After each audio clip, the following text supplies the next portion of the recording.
En faisant signer Jérémy Bréchet pour un an à l'Estac le jour de ses 33 ans, les dirigeants troyens ont offert un beau cadeau à leurs supporters.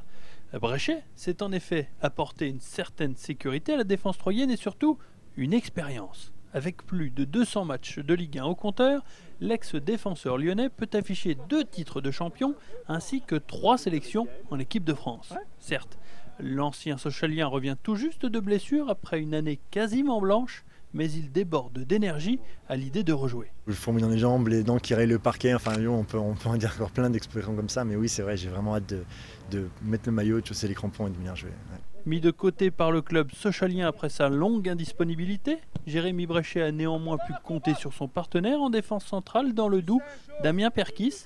L'ancien Troyen a bien évidemment conseillé les dirigeants troyens pour recruter l'ancien stopper de l'Inter de Milan. Et Damien c'est vraiment un de mes meilleurs amis dans le football, donc même à l'extérieur d'ailleurs c'est un mec vraiment en or et on a beaucoup parlé de Troyes, beaucoup parlé de la ville, du club et puis et je sais qu'aussi il a passé un ou deux coups de fil donc en ma faveur.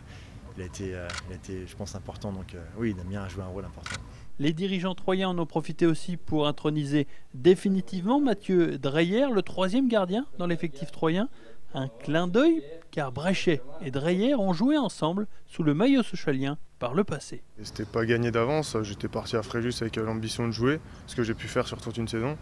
Et ensuite rebondir, c'est jamais trop évident de remonter ensuite sur un championnat de Ligue 2 ou de Ligue 1. Moi j'espérais soit être en Ligue 2 ou en Ligue 1 remplaçant comme c'est le cas actuellement. Et ça s'est super bien goupillé avec Troyes, donc je suis vraiment content d'être ici par rapport à la suite de ma carrière éventuellement.